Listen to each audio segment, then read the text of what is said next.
Hey guys, I'm Anna, and today I'm going to show you how to fix Cash App if it isn't letting you remove card.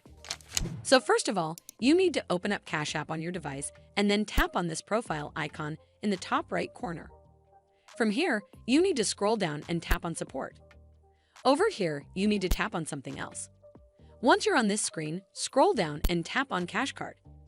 Again, scroll down to the bottom and tap on Contact Support, and then click on Not About a Transaction right over here. Once you're on this screen, tap on Chat at the bottom to contact Customer Support Official.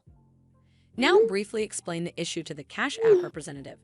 You can type something along the lines of, "Hey James, I have followed the usual process for removing card from my account, but unfortunately, the option to remove the card does not seem to be functioning as expected. Despite multiple attempts, the card remains linked with my account, and I'm unable to remove it.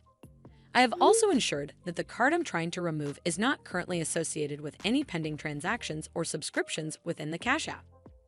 Could you please look into the matter and help me remove the card from my Cash App account?" Hopefully, the Cash App representative will help you fix Cash App if it isn't letting you remove card. And if they did, then make sure you give it a thumbs up to see more videos like this. And don't forget to hit that subscribe button. We'll see you in the next one.